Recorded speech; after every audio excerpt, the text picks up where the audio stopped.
Rádio Fraternidade, a emissora do bem na internet. O Espiritismo nos solicita uma espécie permanente de caridade, a caridade da sua própria divulgação. Emmanuel. www.radiofraternidade.com.br 24 horas ligadas em você com uma programação diversificada.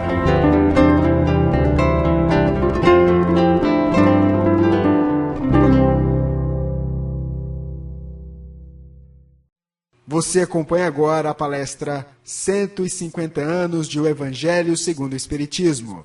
Expositor, Simão Pedro de Lima. Palestra ocorrida no dia 15 de março de 2014, na cidade de Uberlândia, no estado de Minas Gerais, no Centro Espírita Obreiros do Bem. Boa noite a todos.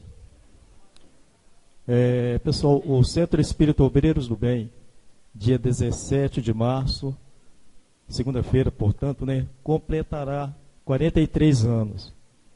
43 anos de muito trabalho em prol da divulgação da doutrina espírita.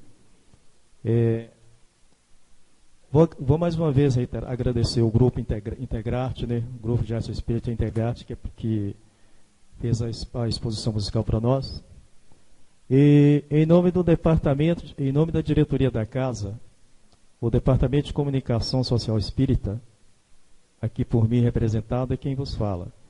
E nós agradecemos a presença de todos, e em especial da diretoria da Aliança Municipal Espírita, a quem nós vamos convidar agora para tecer algumas considerações e fazer a prece inicial para nós.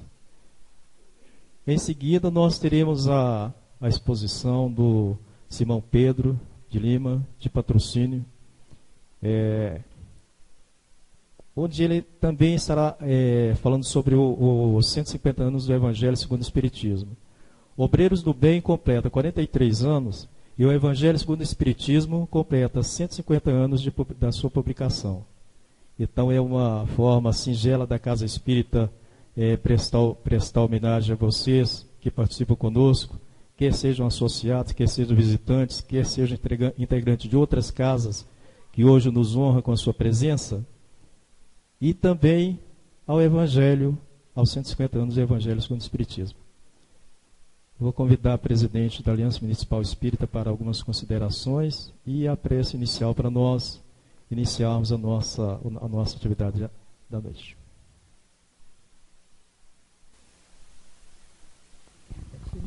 Queridos irmãos, queridas irmãs, boa noite. Que estejamos todos nós muito bem. Queremos agradecer inicialmente o acolhimento desta casa e aos companheiros que nos procuraram solicitando o apoio para este evento. Para nós é uma grata satisfação, um evento de uma grande relevância, onde nós temos a oportunidade não só de encontrarmos, mas de trocarmos algo de nós, as nossas vibrações, o nosso carinho, uns para com os outros. Isso é muito importante. Sem contar o quanto a gente vai repassando informação, né? Isso é grandioso mesmo. E os irmãos receberam, e as irmãs também, este nosso periódico. Nesse periódico, nós gostaríamos de chamar a atenção dos companheiros para que olhassem nessa primeira página. Nós teremos agora, dia 29 de março, um encontro nesta casa, mais um encontro setorial, onde nós estaremos reunindo, desta vez, 13 setores, o setor 3, 10 e 11, para conversarmos sobre mediunidade. Todos os encontros setoriais deste ano nós estaremos conversando sobre mediunidade, né? Em comemoração também a esses 150 anos de O Evangelho segundo o Espiritismo. Mas nós queremos ainda deixar depois aqui o nosso agradecimento a todos vocês pela participação, pela presença, em nome também da Aliança e desta casa. Vamos fazer a nossa prece, rogando a Deus, nosso Pai amoroso, ao Mestre Jesus, que sejamos todos de corações abertos, receptivos a este momento que é tão grandioso para todos nós, onde nos encontramos no espaço de educação, no espaço de aprendizagem, que consigamos reter conosco a lição desta noite e que em momentos oportunos da nossa vida diária consigamos colocar em prática essas lições que com certeza são grandiosas para o espírito imortal que somos. Agradecemos, Senhor, por aqui estarmos, por termos vencido tantos outros obstáculos e aqui nos colocarmos, que o nosso irmão também possa encontrar a receptividade em nossos corações, que a sua fala nos sensibilize para momentos de reflexão. Agradecemos muito toda a assistência espiritual que temos a certeza de que estamos recebendo. Muito obrigada. Cajá.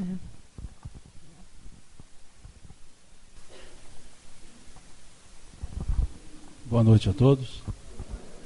Que Jesus nos abençoe, nos ilumine e nos guarde a todos sempre em paz. Agradecer o convite para estar aqui de novo no Obreiros do Bem. Eu estive aqui em algum dos aniversários, não sei qual deles. Foram vários aniversários da casa. E estou vendo que eu estou na véspera de um outro, né? Então é uma alegria estar aqui novamente.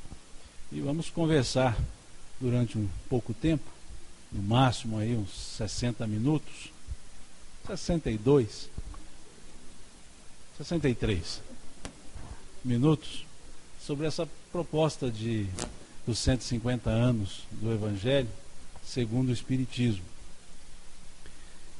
O Livro dos Espíritos, no seu livro terceiro, já que ele é dividido em 4 livros, no seu livro terceiro, ele trata das leis morais.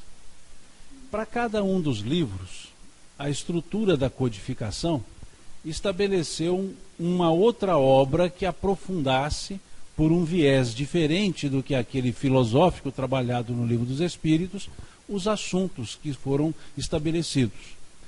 Então, o livro primeiro do Livro dos Espíritos, que trata da causa primeira, nós temos o livro A Gênese, que é o último escrito, que vai aprofundar nos assuntos da origem. O livro segundo do Livro dos Espíritos trata do mundo espírita, do mundo dos espíritos. E o Livro dos Médiuns foi o livro que aprofundou esse assunto.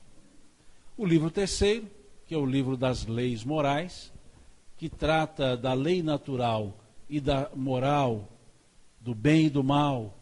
Nós temos então o Evangelho segundo o Espiritismo, que aprofunda esse mesmo assunto, mas com um viés diferente do aspecto filosófico das perguntas. E o livro quarto, das Esperanças e Consolações, o livro Céu e Inferno, foi o que aprofundou esse assunto. Então, o Livro dos Espíritos, ele é, na verdade, 4 livros em um, que foram depois desdobrados. E agora chegamos ao Sesc Centenário, aos 150 anos, desse livro, o Evangelho segundo o Espiritismo, que nos apresenta as leis morais. E esse livro, ele se legitima a partir da questão 625 do Livro dos Espíritos. Nessa questão 625, pergunta-se aos espíritos qual é o tipo mais perfeito que Deus ofereceu ao homem para servir de guia e modelo para a humanidade.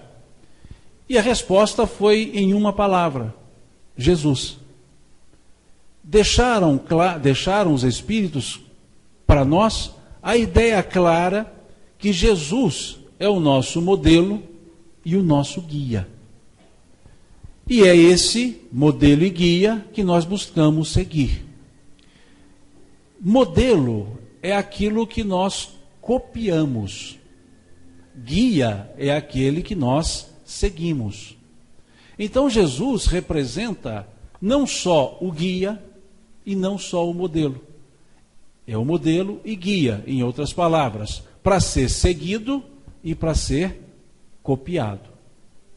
E a forma que nós temos para segui-lo e copiá-lo é conhecendo-o através da sua própria mensagem. E não há outro local, não há outra fonte, melhor dizendo, que não sejam os evangelhos, para conhecer Jesus.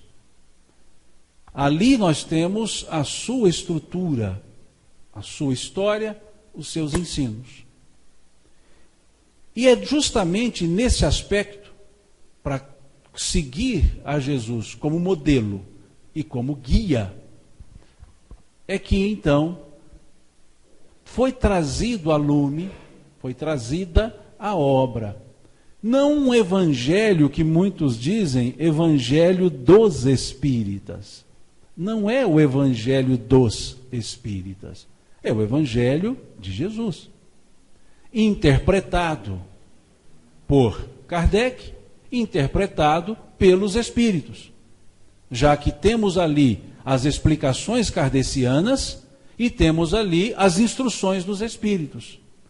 Mas toda a estrutura do evangelho está nos evangelhos de Jesus, nos temas trazidos pelos evangelhos de Jesus. Se olharmos o capítulo 16 do Evangelho de João, especificamente nos versículos 12 e 13, nós verificaremos Jesus dizendo: muitas coisas eu vos tenho que dizer, mas vós não podeis suportá-las agora. Mas quando vier o Espírito de verdade, que da parte do meu Pai ele há de enviar, ele restabelecerá todas as coisas, pois não falará de si mesmo, mas de tudo quanto tem aprendido ou ouvido. Vejamos que ali Jesus diz às pessoas que havia ainda ensinos a serem dados, mas que elas, as pessoas, não podiam suportá-los, ou seja, não podiam entendê-los naquele momento. Mas em um outro momento, esses ensinos seriam novamente tratados, restabelecidos e novos ensinos seriam trazidos. Ele não precisa o momento. No versículo 25, no versículo 26, também desse capítulo 16 do Evangelho de João, Jesus diz: eu vos falo em parábolas, porque eles vendo não veem e ouvindo não ouvem. Mas chegará a hora em que falarei abertamente a respeito do Pai. Vejam, num certo momento, uma linguagem alegórica. Num outro momento, uma linguagem assertiva. Falarei abertamente acerca das coisas do Pai. E por que eu faço essa observação? Porque no prefácio do Evangelho segundo o Espiritismo, o Espírito de Verdade nos deixa a mensagem, dizendo: em verdade vos digo que são chegados os tempos em que todas as coisas hão de ser restabelecidas no seu verdadeiro sentido, para dissipar as trevas, confundir os orgulhosos e glorificar os justos. Vejam que essa introdução, melhor dizendo, esse prefácio do Evangelho segundo o Espiritismo, justamente faz alusão a esses pontos do capítulo 16 do Evangelho de João. Chegará o dia que falarei abertamente das coisas do meu Pai. Muitas coisas vos tenho que dizer, mas não podeis suportá-las agora. E diz justamente nesse prefácio: são chegados os tempos em que todas as coisas hão de ser reestabelecidas em seu verdadeiro sentido. Então a ideia do Evangelho segundo o Espiritismo é restabelecer o verdadeiro sentido. Não é um novo Evangelho. É restabelecer o sentido dos ensinos do Cristo, para que possamos justamente termos condições de segui-lo e copiá-lo. termos condições de ter em Jesus o guia e o modelo. Seguir através dos seus ensinos, copiá-lo através dos seus exemplos. E Kardec toma o cuidado de escrever uma introdução para o Evangelho segundo o Espiritismo, uma introdução, diria até profunda, para justamente explicar o que seria esse restabelecimento da verdade. O verdadeiro sentido, o restabelecimento do verdadeiro sentido. E logo já no primeiro parágrafo da introdução, eu não vou comentar todos os parágrafos, só o primeiro. Já no primeiro parágrafo da introdução, Kardec diz: as matérias contidas nos evangelhos podem ser divididas em 5 partes. Os atos comuns da vida do Cristo, as palavras que serviram para os estabelecimentos dos dogmas, os milagres, as predições e os ensinos morais, ou o ensino moral. E ele acrescenta, dessas 5, as 4 primeiras são motivos de controvérsias. Mas a última, ou seja, a moral, essa é inatacável. E é sobre ela que versará essa obra. Ou seja, dessas 5 partes, 4 são questionáveis, são subjetivas, levam a discussões. Os atos comuns da vida do Cristo. Jesus nasceu em Belém. Não. Jesus nasceu em Nazaré. Os que dizem que nasceu em Belém, provam que ele nasceu em Belém. Os que dizem que ele nasceu em Nazaré, provam que ele nasceu em Nazaré. Agora, o importante é que ele nasceu. Onde? É detalhe. As palavras que serviram para estabelecimentos dos dogmas, das verdades de fé. Meu pai e eu somos um, disse Jesus. E então, uma corrente diz, Jesus é Deus. Porque ele disse, meu pai e eu somos um. Outra corrente diz, não, ele não disse, meu pai e eu somos um, no sentido absoluto, mas numa forma simbólica. Não, literalmente está lá, meu pai e eu somos um. E aí dizem, não, mas ele também disse aos apóstolos, eu estou em vós, vós estáis em mim, e nós somos um no Pai. Então os apóstolos também são Deus. E Deus também é os apóstolos. Não, mas nesse caso é simbólico. Não, mas no primeiro não é, então nesse também não pode ser. Vejam, controverso. As predições. Jesus previu o final dos tempos. Não, não previu. Previu? Não previu. Previu. Está no capítulo 24 do Evangelho de Mateus. Lá ele escreveu, haverá guerras, rumores de guerras, nações se levantarão contra as nações. São os sinais dos tempos. E aí o outro diz, não, mas ele escreveu à frente, e ainda não é o fim. Não, mas depois ele diz, quando este evangelho do reino estiver espalhado sobre toda a terra, aí será o fim. Bom, mas se o evangelho está espalhado sobre toda a terra, aí é que não precisa ter fim mesmo, porque todo mundo já se reeducou. Veja, discutível. Não, mas ele falou isso, ele até garantiu. Como garantiu? Não, ele disse que essas coisas acontecerão. Que passará a terra, mas não passarão as suas palavras. Não, mas isso é simbólico. Não, não é simbólico. Não, mas ele também disse que ele não tinha certeza disso. Como ele disse que não tinha certeza? Está no versículo 36 do capítulo 24. Quando ele diz, quando e onde essas coisas acontecerão, nem os anjos do céu sabem, nem o Filho sabe, somente o Pai. Então nem ele estava sabendo. Vejam como é controverso isso. E os milagres? Não, Jesus transformou água em vinho. Não, não transformou. Não, Jesus ressuscitou Lázaro. Não, ele disse, Lázaro dorme. Não, mas depois à frente ele diz, Lázaro está morto. Vejam, controverso. O milagre acontece? Não, o milagre é uma derrogação da lei de Deus. Não, não é. Não, o que Jesus fez é algo que pode ser feito, mas que as pessoas não sabiam que podia ser feito. Não, ele fez aquilo que ninguém pode fazer. Vejam, discussões. Porém, quando se chega à quinta parte, o ensino moral, Jesus diz: amai-vos uns aos outros. Não há controvérsia.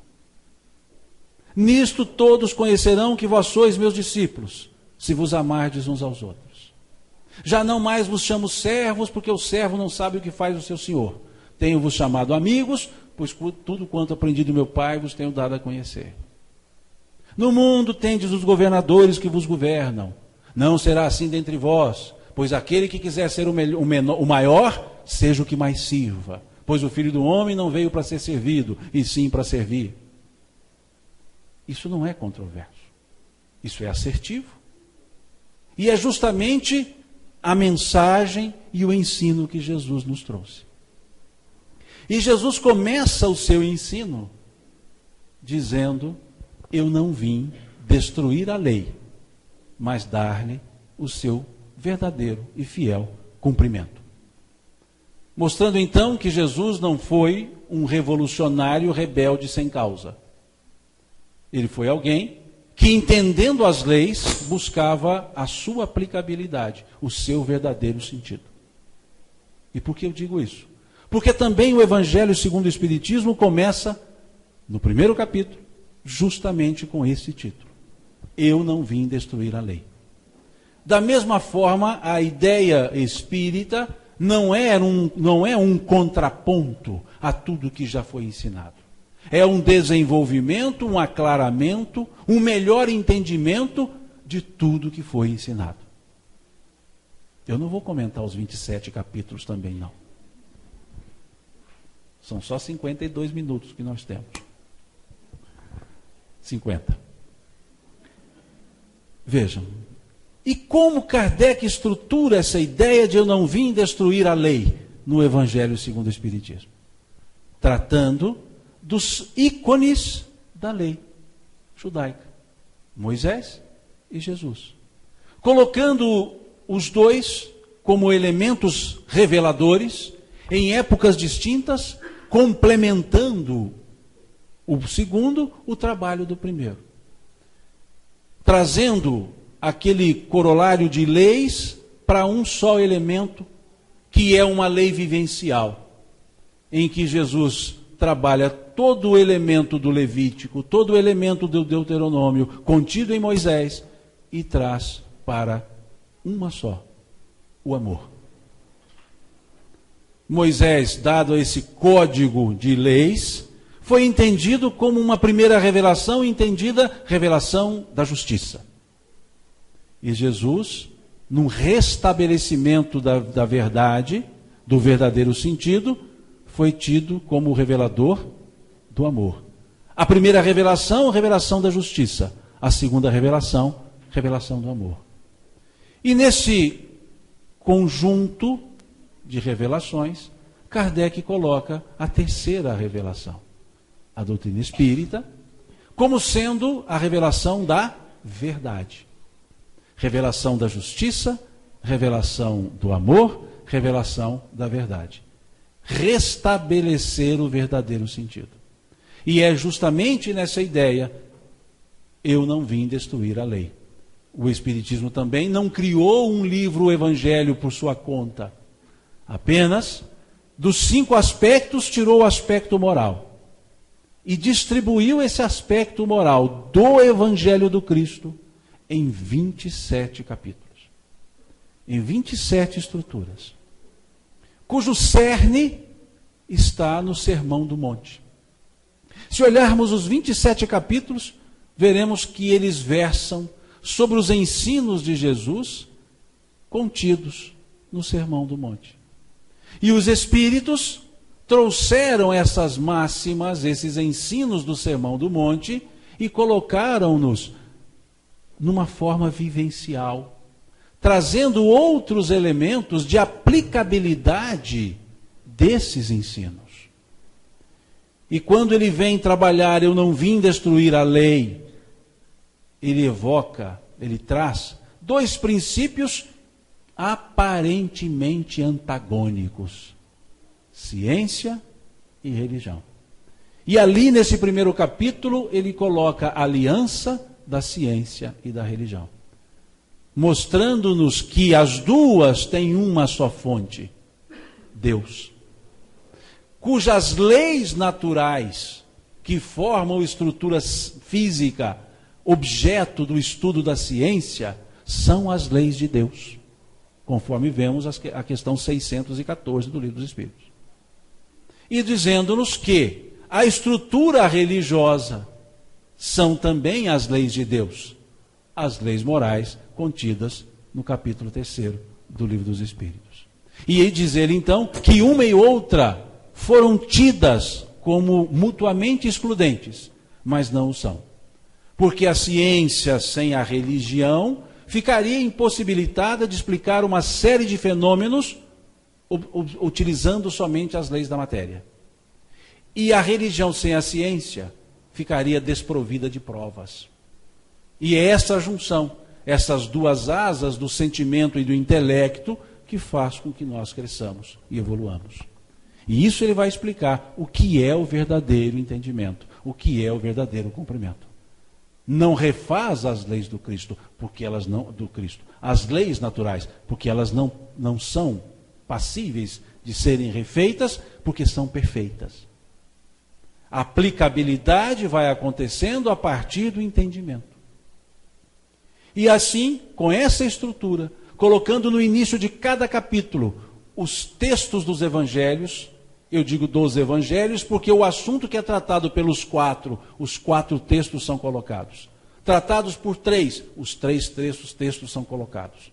Tratado por 2 evangelistas, os 2 textos são colocados. Tratado por 1, o texto é colocado. Como vemos o capítulo 4. Não pode ver o reino de Deus, senão aquele que nascer de novo, que só o evangelista João trata. E Kardec traz esse tópico do capítulo 3 do Evangelho de João e coloca no capítulo 4 do Evangelho segundo o Espiritismo. E depois vai explicar esse processo. Então essa foi a forma didática de se estudar os evangelhos, tendo-os no Evangelho segundo o Espiritismo, mas não precisando dos elementos controversos, teológicos, exegéticos, hermenêuticos, ficaram. Mas o aspecto moral, que é simples, aplicável, atingível. Como o próprio Cristo nos disse: graças te dou, ó meu Pai, que escondeste tais ensinos dos doutos e revelaste-os aos simples e humildes. Mostrando-nos que o entendimento não demanda o intelectualismo vazio. Demanda a vontade, a disposição e a simplicidade para aprender. E assim é que é feito ao longo dos 27 capítulos. Trazendo os ensinos do Cristo, a explicação kardeciana e a instrução dos Espíritos. Restabelecendo os princípios da lei de Deus, os ensinos do Cristo, e assim nós passamos a entender com os olhos da espiritualidade, com os novos conhecimentos advindos da revelação dos Espíritos. Entendemos melhor o que de fato são as alegorias, são as assertivas dos ensinos de Jesus. Jesus deixa claro, quando no diálogo com Pilatos: meu reino não é desse mundo. E é justamente isso que os Espíritos trabalham no capítulo 3º do Evangelho segundo o Espiritismo. Justamente para mostrar que há uma realeza do Cristo que independe da estrutura material, independe do mundo. Mostra-nos que nós somos seres também de um outro mundo, com a origem nesse outro mundo, o mundo dos espíritos. E nesse aspecto vão se completando as revelações.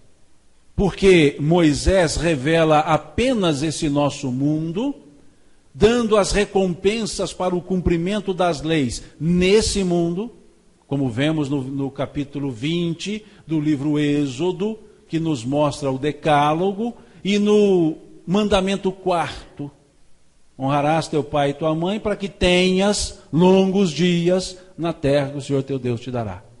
A recompensa é terrena. Não se divisava algo além da vida terrena. Uma morte representava um sono perene, ou um sono longo, para um restabelecimento de vida no próprio corpo, para continuar vivendo na terra. Então não havia um conceito de pós-existência. E Jesus, quando chega, acrescenta esse conceito. Quando diz, meu reino não é deste mundo. Dizendo em outras palavras, existe um outro mundo. É necessário que eu vá primeiro para preparar-vos o lugar, pois na casa do meu pai há muitas moradas. Se assim não fosse, eu vô-lo teria dito. O que faz Jesus? Mostra que há um outro mundo e que quem vive nesse outro mundo também somos nós. Ou seja, Jesus estabelece claramente a imortalidade da alma. Mas não disse como é esse outro mundo. Limitou-se, dado ao respeito do entendimento das pessoas, muitas coisas vos tenho que dizer, mas vós não podeis suportá-las agora. Ele então limita-se a dizer que há um outro mundo, que a vida continua, que somos imortais. E prova a imortalidade, num sentido material, quando ele, Jesus, se reapresenta depois da crucifixão, depois da morte. Entre aspas, depois da morte. E essa reapresentação era a prova cabal para dizer, existe vida depois da vida. Ou seja, somos imortais. Mas não disse como é esse outro mundo. E quando entramos nesse capítulo 3 do Evangelho segundo o Espiritismo, meu reino não é deste mundo, os Espíritos acrescem na revelação como é esse mundo. E nos mostra que esses dois mundos se interrelacionam, que somos seres espirituais e interexistenciais, que há uma comunicabilidade entre esses dois mundos. Então ele desdobra aquilo que foi estabelecido pelo Cristo na imortalidade e nos mostra como é a imortalidade. E aí então trata da realeza de Jesus, explicando esses processos, explicando toda a estrutura espiritual que somos no mundo espiritual que vivemos.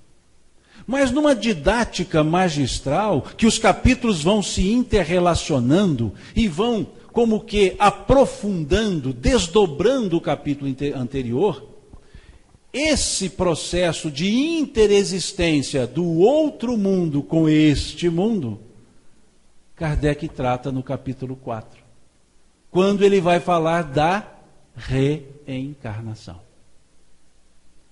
Quando então ele coloca, não pode ver o reino de Deus senão aquele que nascer de novo. Voltando ao diálogo entre Jesus e Nicodemos, do capítulo 3 do Evangelho de João. Veja. E ali não se limita mais, ou melhor, não se limita ao diálogo. Aprofunda-se dentro daquela resposta dada pelos Espíritos na questão 171 do Livro dos Espíritos. Quando se perguntou onde se fundamenta a verdade da reencarnação, e eles responderam na justiça de Deus, o capítulo 4 vai estudar a justiça de Deus. Mostrando-nos, me permitam a redundância, a justiça justa, pois a justiça mosaica era uma justiça justiceira. E ela só passou a ser uma justiça justa porque Jesus trouxe a lei do amor, que equaliza essa justiça. E é isso que vai ser explicado nesse capítulo 4, mostrando esse processo, mostrando esse ir e vir, mostrando-nos que esse processo reencarnatório é a demonstração da justiça de Deus. E que para ver o reino de Deus, para estar no reino de Deus, é preciso renascer quantas vezes forem necessárias. Fala da reencarnação como elemento de fortalecimento dos laços de família. E mostra que a unicidade das existências fragiliza os laços de família. Mostrando que fortalecem os laços de família justamente porque amplia o conceito de família e a consanguinidade passa a ser uma temporalidade no estágio encarnatório, mas que uma vez desprendendo-nos do corpo, aquilo que era uma consanguinidade, o amálgama passa a ser o próprio amor.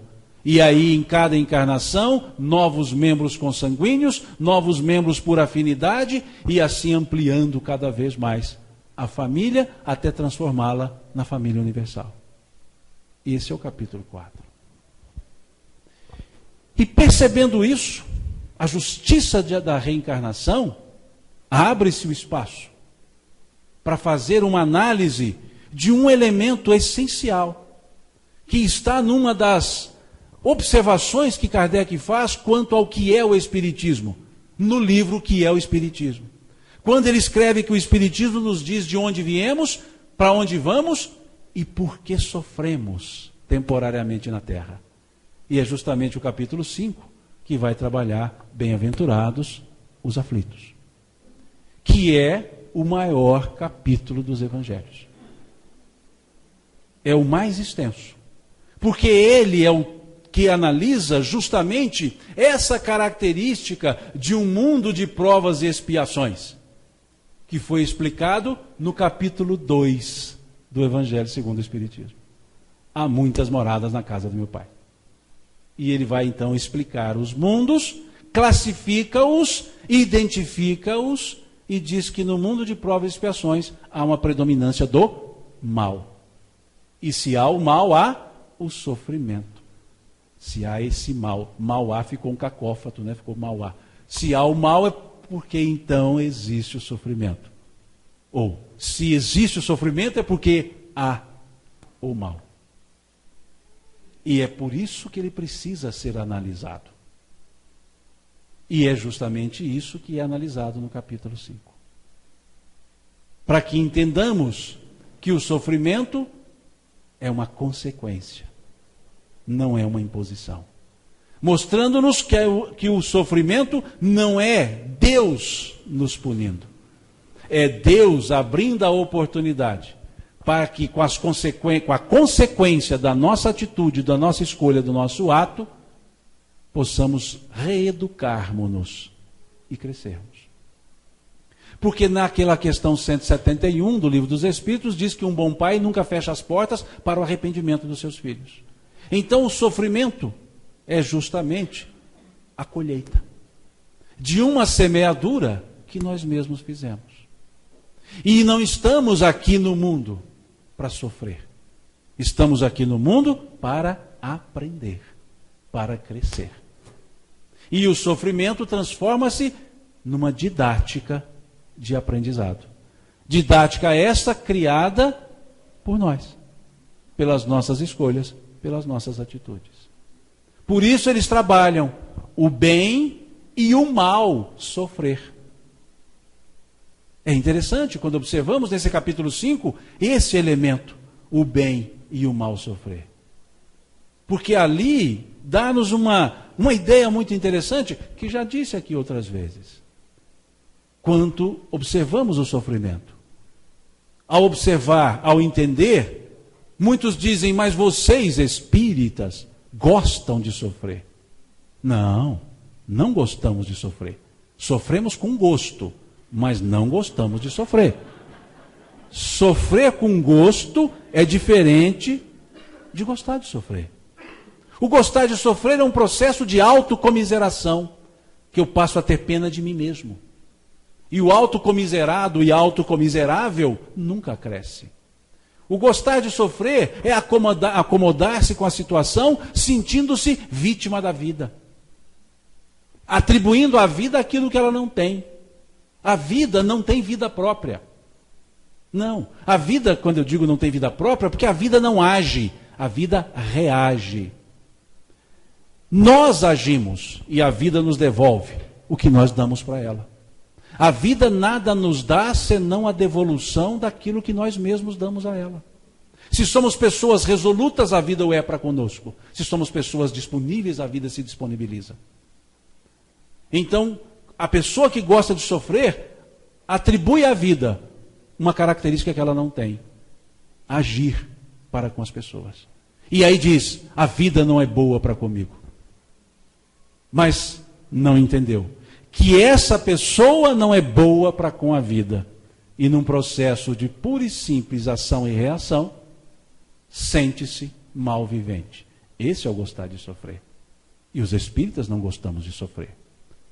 Mas o sofrer com gosto é entender que se há o sofrimento, é porque há uma causa.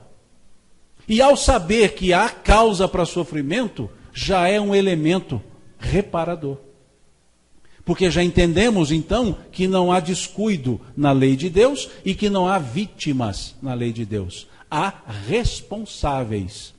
E entendemos que os responsáveis somos nós mesmos. E isso é sofrer com gosto, ou seja, sofrer tentando sair do sofrimento. Porque entendeu que a origem dele está na própria pessoa. E só a própria pessoa pode dele se afastar. Pelas suas renovações de conceitos e posturas. Veja que aula nós temos no capítulo 5.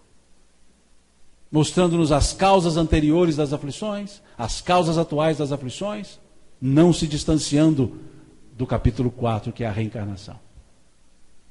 E o interessante, que o capítulo seguinte, o 6, eu não vou comentar os 27, eu vou juntar um pouco, pode deixar. Eu estou vendo que vocês estão ficando preocupados, esse negócio não acaba. Acaba. Não sei que hora, mas acaba. Mas pensemos. O capítulo seguinte, que é o 6º, ele traz uma ideia interessante. Ele nos apresenta o título, o Cristo Consolador. E ele vem depois das aflições. Como se estivesse nos dizendo que se entendermos o processo das aflições, o consolo é consequência. E é um capítulo pequeno, senão um dos menores, senão o menor, aliás. O estudo da consolação não precisa demandar muitas páginas, quando entendemos a dinâmica da vida, a dinâmica do sofrimento. E ali, nesse capítulo, traz-nos justamente aquilo que foi dito até no início. O Consolador prometido. É justamente nesse capítulo que vai dar esse arcabouço para entendermos o Consolador prometido, o Espiritismo. E no item 6 desse capítulo, uma mensagem do Espírito de verdade. Venho, como outrora, aos filhos desviados de Israel, trazer a verdade e dissipar as trevas. Escutai-me. O que foi que o Espírito de verdade disse lá na introdução, lá no prefácio? São chegados os tempos em que todas as coisas hão de ser restabelecidas no seu verdadeiro sentido. Vejam, venho como outrora aos filhos desgarrados de Israel, trazer a verdade e dissipar as trevas. O Espiritismo, como outrora a minha palavra, deve lembrar aos homens que acima deles reina o Deus justo, Deus bom, que faz elevar as ondas e germinar as plantas. Eu, como ceifeiro, reuni o bem esparso no mundo, ou na humanidade, e disse: vinde a mim, todos vós que estáis cansados e fatigados. E segue a mensagem. E depois diz lá: todas as verdades encontram-se no cristianismo. Os erros que nele se enraizaram são de origem humana. As 4 primeiras partes das matérias contidas nos evangelhos. E é justamente nessa mensagem que vem-nos 2 máximas. daquelas que nós cantamos e decantamos quando falamos do Consolador. Espíritas, amai-vos, eis o primeiro ensino. Instruí-vos, eis o segundo. É nessa mensagem do Espírito de Verdade. Uma mensagem sóbria, que também está no Livro dos Médiuns. A mesma mensagem. Concitando-nos a entender essa realidade que nós vivemos. A perceber que o Espiritismo, como outrora a palavra do Cristo, deve restabelecer essa verdade. E isso sendo percebido e entendido, ele se transforma no Consolador. Mas é preciso, numa linguagem mais moderna, mais jovial, apropriada a nós aqui, os jovens, é preciso linkar o capítulo 6 com o capítulo 17 do Evangelho segundo o Espiritismo. Porque lá no capítulo 17, cujo título Sede Perfeitos, traz-nos a ideia da missão dos espíritas. Considerando que se estão consolados, têm a missão. Por que linká-lo? Porque nós podemos fazer, linká-los, porque nós podemos fazer uma pergunta. Sendo o Espiritismo o Consolador prometido, e o é, por que os espíritas não estamos consolados? Por quê? Se observarmos num todo, padecemos do mesmo mal das outras pessoas. A desesperança, o medo, o titubeio. Somos espíritas e dizemos que somos imortais, mas temos medo de morrer. Veja. Por que precisamos ir ao capítulo 17? Para observar uma parábola que lá é colocada. A parábola do semeador, que não é o foco da nossa conversa, mas para mostrar que aquela mensagem, a palavra, a semente, não foi entendida por falta de alguns elementos daqueles que buscavam entendê-la. Ânimos fáceis na semente, na palavra, no ensino que caiu na estrada. Falta de profundidade e de vontade, simbolizado no terreno pedregoso. Desvirtuamento dos valores, fazendo crescer os terrenos no símbolo do terreno espinhoso. E a frutificação de maneiras diferentes nos terrenos férteis. Porque mesmo férteis, cada um tem mais ou menos fertilidade. E aí, respondendo por que não estamos consolados? Porque entramos na doutrina espírita, que é a primeira fase. Que achamos respostas para tudo. Até receita de bolo a gente acha ali. Acha que acha. Porque tem resposta para tudo. Até porque o bolo não cresce. Tá. Por que eu digo isso? Porque a primeira fase gera uma exaltação. E achamos que só aquilo, ou melhor, que só o fato de eu ter acesso àquilo, àqueles ensinos, me faz melhor. Mas há uma segunda fase.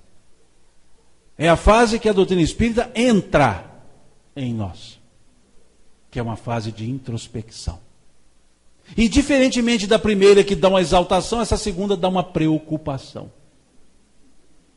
E a gente já começa a achar que é pior do que é. E é nessa segunda fase que nós achamos que não merecemos nada, que precisamos ir ao item 6, item 4, do capítulo 17. Para pegar no finalzinho do item uma expressão de Kardec. Reconhece o verdadeiro espírita pela sua transformação moral e pelos esforços que empreende no sentido de domar suas más inclinações. Esforços. Quando eu começo a dizer, eu não sou espírita, estou longe de ser, eu estou dizendo, estou longe de me esforçar. Porque a caracterização está nos esforços que empreende no sentido de domar as más inclinações. Mas nós já achamos que é aquela primeira parte que determina transformação moral. Mas a transformação moral, embora dita primeiro, é consequência da segunda. Porque através dos esforços para domar as más inclinações é que nós fazemos a transformação moral. E quando nessa segunda fase, então, que a exaltação cede espaço à introspecção, nós então nos diminuímos. E achamos que não temos força. Temos forças. Uma vez entendido isso, a terceira fase, que é quando a doutrina espírita sai por nós e não de nós. Nessa fase, temos o consolo. Como disse o apóstolo Paulo a respeito do Cristo: já não sou eu mais quem vivo, mas o Cristo que vive em mim. É quando então entendemos essa dinâmica, percebemos os nossos limites, sabemos que dos nossos defeitos, sabemos das nossas potenciais virtudes e começamos a fitar nas virtudes, num processo de reforma pessoal em que aceitamos a nossa parte sombra, mas buscamos brilhar a parte luz. E isso dá a serenidade. Isso foi cantado na penúltima música, lá aos pés do monte. Minha dor serenou. Ela não foi dito, minha dor acabou. Minha dor serenou. Essa é a consequência da terceira fase. Esse é o consolo. O serenamento. Porque ela só vai ser extirpada quando eu fizer as minhas mudanças posturais de conduta. Mas o serenamento, através do entendimento do que é viver. Por isso esse capítulo 6 é sempre trabalhado com o capítulo 17. Para entendermos esse consolo através das nossas próprias ações. E lá então apresenta a missão dos espíritas, apresenta o homem de bem, lá que eu digo no capítulo 17, o homem de bem, os caracteres do homem de bem, e nos traz uma lição magistral, que é o item 10 desse capítulo 17. Eu fui do 6 para o 17, mas tem do 7 até o 16 ainda. Isso é só para animar um pouquinho. Já chegou no 17, faltam só 10. Mas percebamos, esse item 10 tem por título O Homem no Mundo. E ali, por que eu digo magistral? Porque é uma demonstração de como viver no mundo. Quando digo no mundo, no que nós estamos. E dizem os Espíritos em quase 2 páginas de texto: não penseis que para estar em constante contato conosco precisais envergar a capa de silício ou vos cobrir de cinzas, ou seja, revestirmos-nos de aspectos lúgubres, porque achamos que seriedade é sinônimo de severidade. E ele diz, não, mais uma vez não, basta que eleveis vosso pensamento a Deus, num pedido de impulso e força para a obra começante e de bênçãos para a obra acabada. Sede felizes como felizes podem ser os homens no mundo, mas que em vossa felicidade jamais entre nenhum ato que possa fazer corar a face daqueles que vos amam e vos dirigem. Ou seja, o mundo tem elementos das alegrias do próprio mundo. Sejamos alegres nesses elementos, mas que não nos corrompamos nesses elementos. Que sejamos alegres nos divertimentos do mundo, mas que tenhamos a seriedade para divertirmos-nos sem macular ninguém. Veja que serenidade que nos dão para viver no mundo. Como aqui foi dito fugiu o nome, o cantor? Diego. Pode bater palma sim.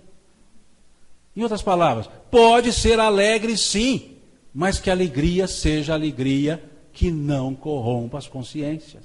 É isso que os Espíritos estão dizendo. Sede felizes como felizes podem ser os homens na terra, mas que em vossa felicidade não haja nenhum ato que possa fazer corar, envermelhar a face, envergonhar a face daqueles que vos amam e vos dirigem. Vejam que coisa bonita. O homem no mundo. Vejam que lição existencial nós temos. E essa estrutura, então, do capítulo 7 ao 10, Kardec trabalha com 4 bem-aventuranças. Porque as outras ele dilui nos capítulos. E aí ele vai trabalhar o bem-aventurados pobres de espíritos, o bem-aventurados os pacíficos, o bem-aventurados os puros de coração e o bem-aventurados os misericordiosos. Elencando 4 virtudes daquelas 7 que são trabalhadas no Sermão do Monte, lá do capítulo 5 do Evangelho de Mateus. E ali ele vai trabalhar para mostrar o puro de coração no sentido de humilde. Quem são os verdadeiros puros de coração? Os humildes.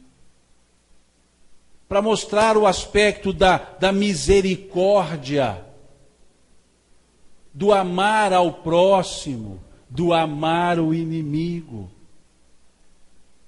Vai mostrar o aspecto do puro de coração, que não é ingênuo. O puro de coração é dócil como as pombas, mas é prudente como as serpentes, como disse o Cristo.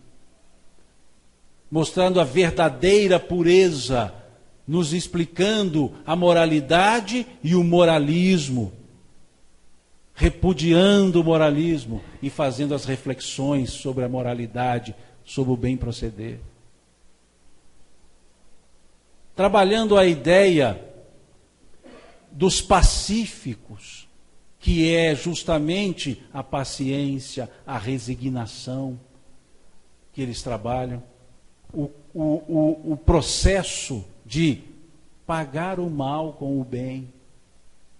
Vejam que ensinos. São os ensinos do Cristo. Os misericordiosos. E ele vai caminhando, trazendo-nos ideias, desenvolvendo, nesse capítulo 12, 11, 12, 13, do amar ao próximo como a si mesmo, amai os vossos inimigos, e traz-nos o capítulo 15. Numa outra máxima que usamos, numa outra frase de força de expressão que nós usamos, que é fora da caridade, não há salvação. E o apóstolo Paulo, em espírito, assina essa mensagem que dá título ao capítulo. O fora da caridade não há salvação. E lá ele diz na mensagem, no final do primeiro parágrafo, mostrando claramente como é a postura, quais são os esforços. Diz ele, para fazer o bem é necessária a ação da vontade. Ou seja, não se faz o bem senão com a vontade de fazê-lo. Que abrimos um parêntese para irmos ao capítulo 24 do livro O Problema do Ser, do Destino e da Dor, lá de Leon Denis. Quando ele trata o pensamento, o sentimento e o ato. E lá ele escreve, quando os meus atos são bons e os meus pensamentos são maus, existe uma falsa aparência do bem. Ou seja, faço porque tem que fazer, o bem é falso. E é isso que o apóstolo Paulo trabalha em espírito, nesse capítulo 15, nessa mensagem, quando ele diz, para fazer o bem é necessária a ação da vontade. E depois ele diz, para não fazer o mal, bastam frequentemente a inércia e a negligência. E quantos nos contentamos em não fazer o mal? Dizemos, mas eu não faço mal para ninguém. E quais são os elementos para não fazer o mal? a inércia e a negligência. Então somos inertes e negligentes. Mas para fazer o bem dá um trabalhinho. Então a gente deixa para depois. Porque é necessária a ação da vontade. Isso é o que está na mensagem: fora da caridade não há salvação. E ele mostra-nos bem isso. Depois vem trabalhar com um elemento fundamental para o ânimo, para a esperança, que é a fé. No capítulo 19 do Evangelho, segundo o Espiritismo. Mas não o elemento fé no sentido teológico religioso, mas em atitude. E vai trabalhar com a fé, dando características para a fé, dizendo-nos que a fé é calma em si mesma. Veja que beleza. Mostrando-nos que a fé é humilde em si mesma. Mostrando-nos que a fé se desenvolve com o exercício. O que Emmanuel depois, magistralmente, no capítulo 40 do livro Vinha de Luz, vai dizer: a árvore da fé viva não brota nos corações miraculosamente e não é serviço de menor esforço. Por isso entendemos a fala do apóstolo Paulo: peleja na fé. Mostrando-nos esse capítulo 19 que a fé não é dada, é construída nessa certeza em Deus, que Emmanuel diz na questão 354 do livro Consolador. Certeza esta que ultrapassa os limites das crenças religiosas, mostrando que a fé vai além das religiões. E ali Kardec trabalha a fé cega e a fé raciocinada, que infelizmente muitos espíritas, em vez de fé raciocinada, desenvolveram a ideia da fé racionalizada. A fé racionalizada é que exclui a própria natureza da fé, que é simplesmente existir. Como Jesus disse a Jairo, quando chegam para ele voltando de Gadara, chega para ele e diz que sua filha está morta. E Jesus diz para Jairo: crê somente, isso basta. Veja que coisa bonita. Crê somente. Essa não é fé cega. Essa é fé natural. Que Kardec descreve que, quando cega, em demasia, prejudica. Em demasia. Quer dizer que há um momento em que a fé não é racional, é apenas crer. E depois, por que crer? Se tentarmos primeiro por que crer, para depois crermos, nós não creremos. Porque há um aspecto natural da fé. Apenas crer. Como aquela mulher do fluxo de sangue. Aliás, a conversa com Jairo acontece depois que Jesus atende a mulher do fluxo de sangue. A mulher hemorroísa, hemofílica, como alguns traduzem. Mas vejam, depois que ele atende, e aquela mulher demonstrou o quê? Uma fé. Uma fé.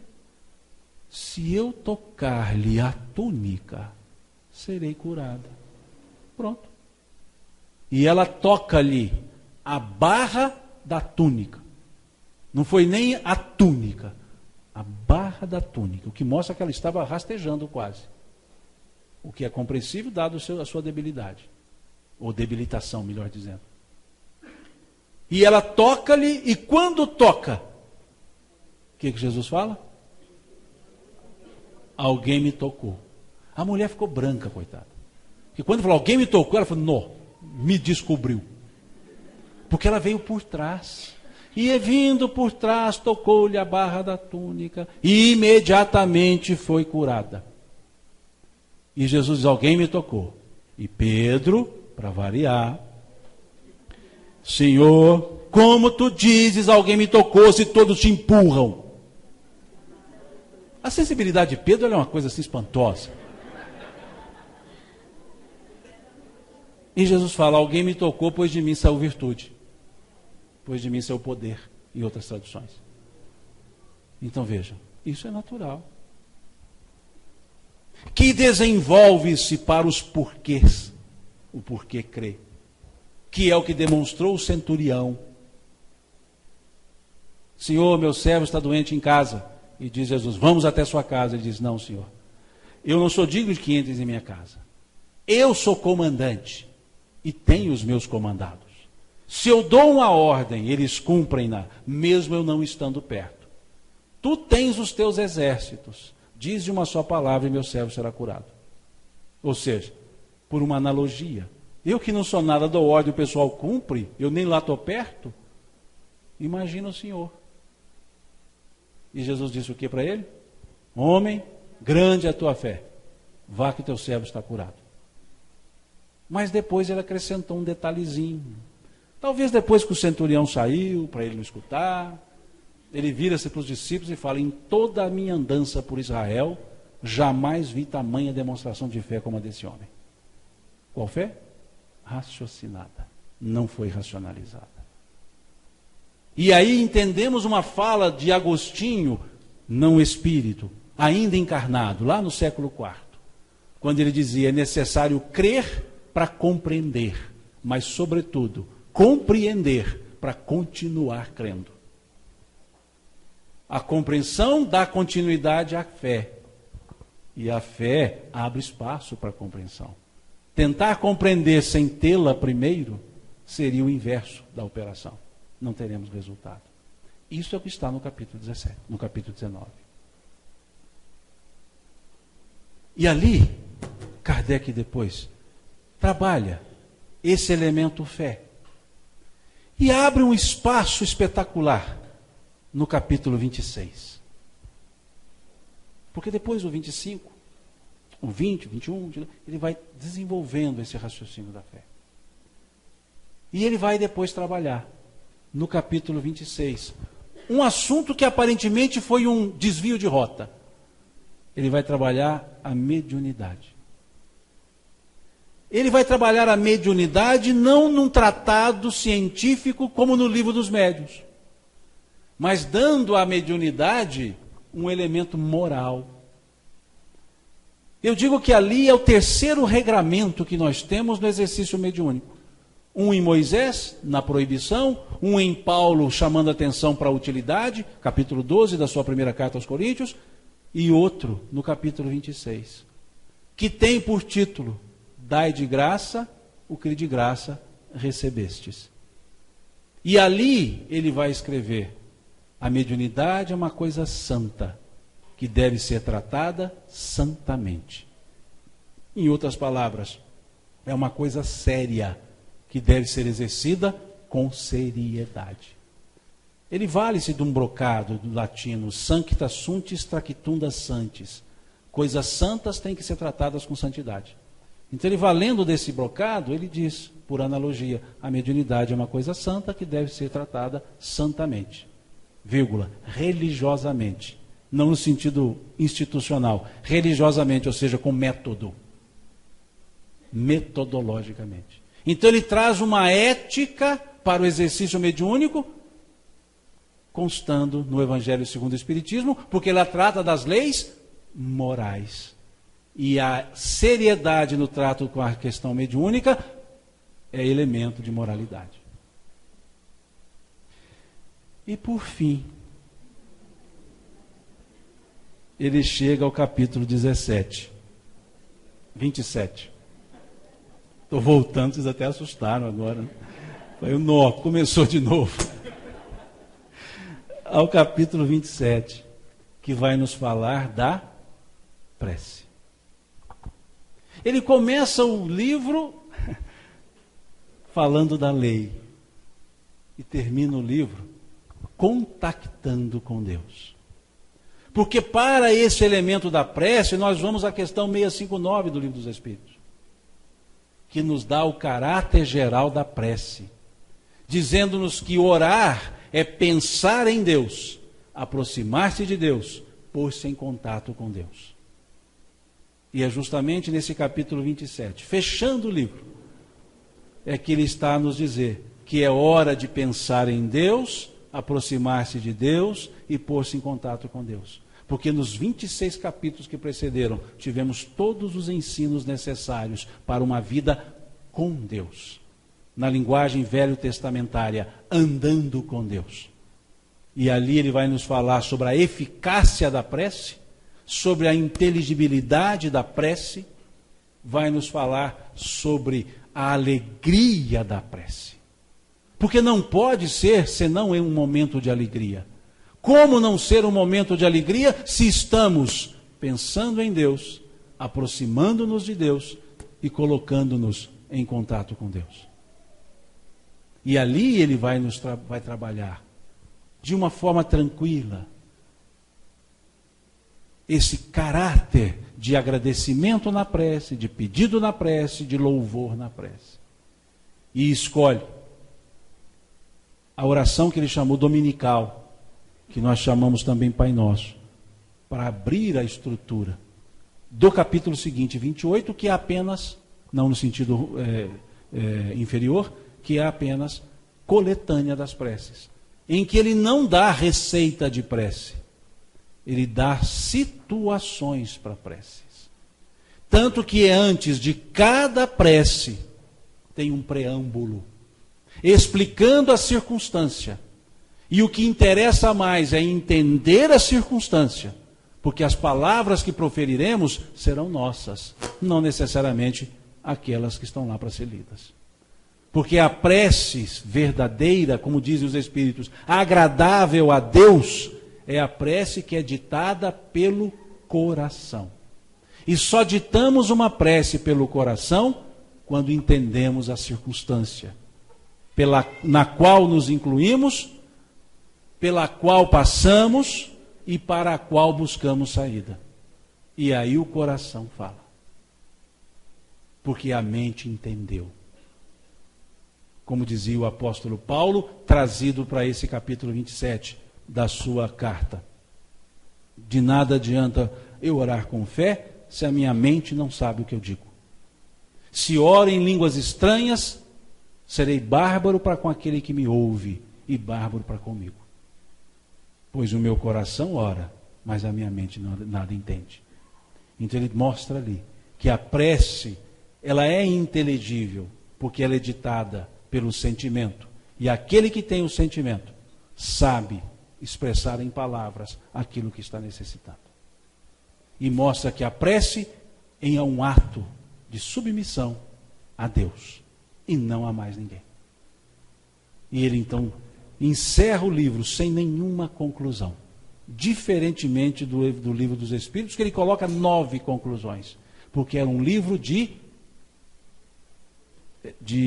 estudos filosóficos e de aprofundamentos. O Evangelho não tem conclusão, porque ele é um livro de reflexão. E a reflexão nos leva a uma só conclusão. A conclusão que somos seres criados por Deus, à imagem de Deus, com as qualidades divinas, não de Deus, com as qualidades divinas, para colocá-las a serviço do nosso crescimento. E um roteiro para esse crescimento é seguir os ensinos do Cristo. Como na música, na letra da música Luzes da Luz, do Gladstone, cantada por Tim e Vanessa, do Gladstone, eis o roteiro, segue Jesus. Luzes perdidas, serenai. Eis o roteiro, segue Jesus. A luz da luz, a luz das luzes, luzes da luz, eis o roteiro, segue Jesus. Terminando a leitura, refletindo sobre a leitura, vamos trazer Paulo novamente e vamos dizer que nova criatura somos. Porque ali estão as palavras de vida eterna. Jesus voltou ao mundo espiritual, mas o Cristo permaneceu conosco. Não são duas pessoas. Cristo é o seu título. Cristo é a dimensão do ensino. Ele voltou, mas os seus ensinos ficaram. E quando ele diz a Pedro isso, é necessário que eu vá. Ainda um pouco não me vereis. Pedro diz: quo vades? Para onde vais?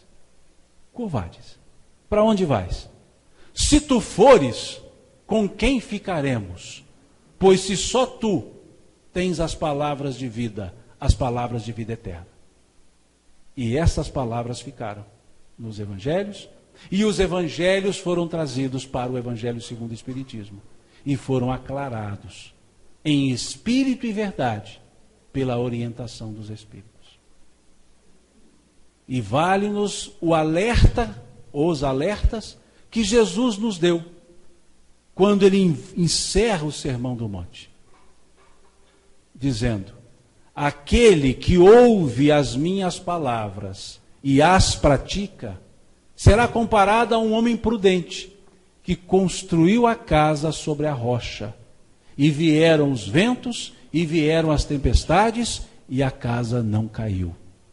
Mas aquele que ouve essas minhas palavras e não as pratica, será comparado a um homem que construiu a sua casa sobre a areia. E vieram os ventos, e vieram as tempestades, e a casa ruiu, e a casa caiu.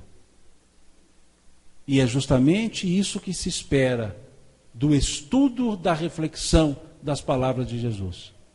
Atitude. Aplicá-las.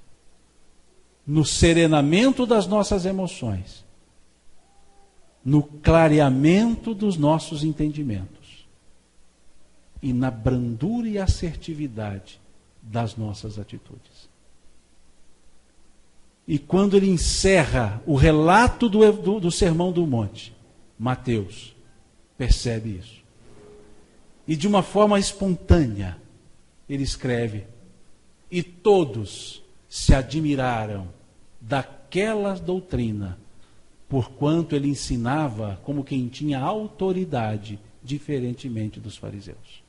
E onde está a autoridade de Jesus? No exemplo que ele dava das atitudes do bem. E é isso que os Espíritos nos trazem e encerram a lógica do Evangelho segundo o Espiritismo.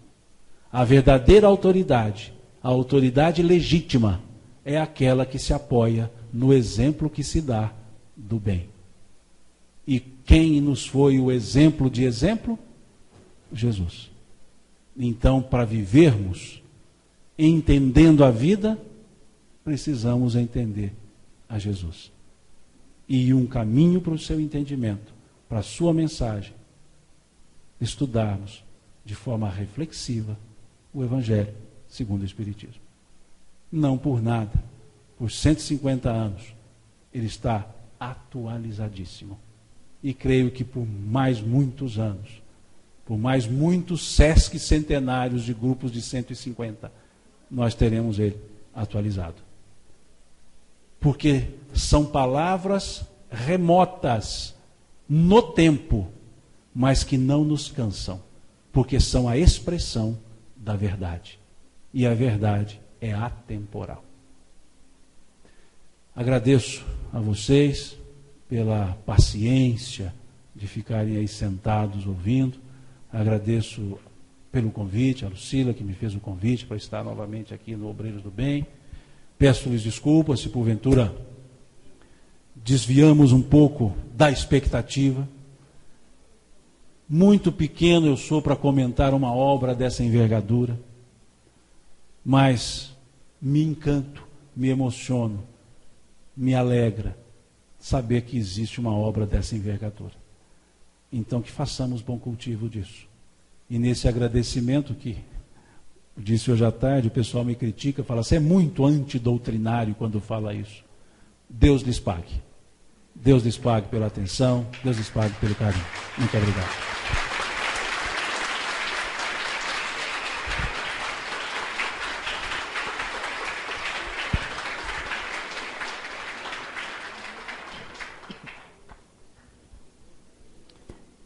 Um breve comentário. Minha citação bíblica. Se sabemos todas essas coisas, bem-aventurados seremos se as praticarmos. Nós já sabemos. A bem-aventurança está ao nosso alcance. Estudemos Kardec para compreendermos Jesus. E o nosso êxito está ao alcance de nossas mãos. Eu vou convidar a nossa presidente, a Lucila Arruda, para que venha até a frente para algumas considerações e a nossa prece final.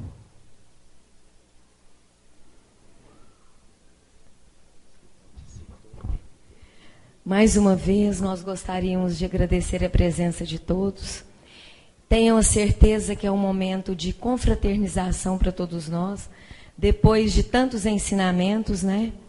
E vamos fazer a nossa prece, agradecendo mais uma vez ao Simão, que é um parceiro da nossa casa, da nossa cidade, está sempre aqui junto, contribuindo conosco para que possamos sempre mais entender o Evangelho do nosso Mestre Jesus.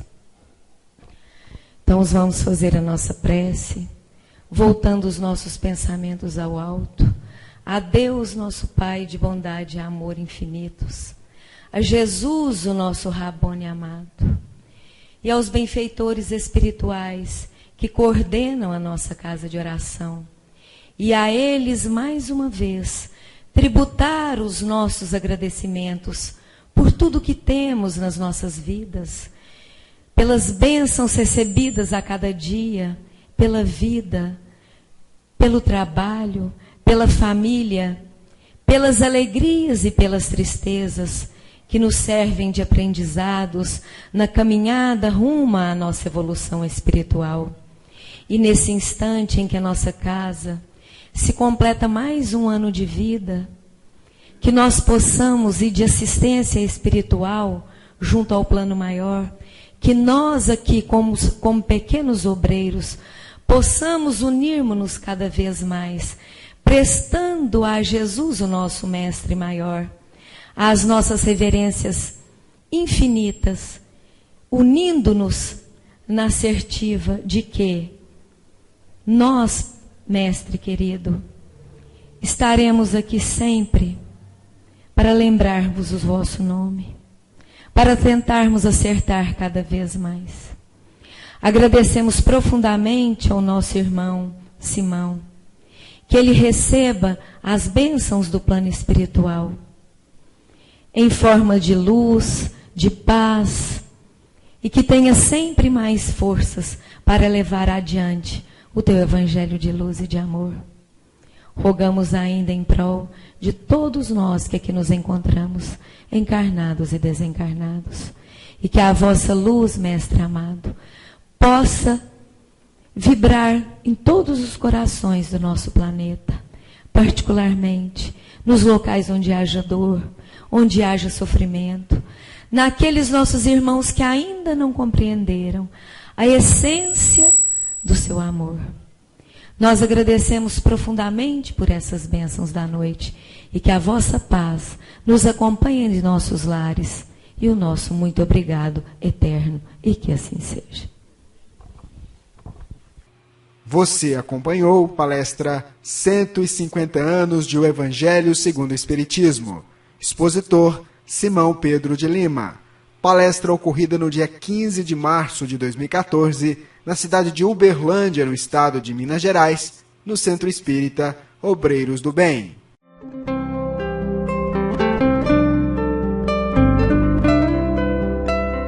Rádio Fraternidade, a emissora do bem na internet. O Espiritismo nos solicita uma espécie permanente de caridade, a caridade da sua própria divulgação. Emmanuel. www.radiofraternidade.com.br 24 horas ligadas em você com uma programação diversificada.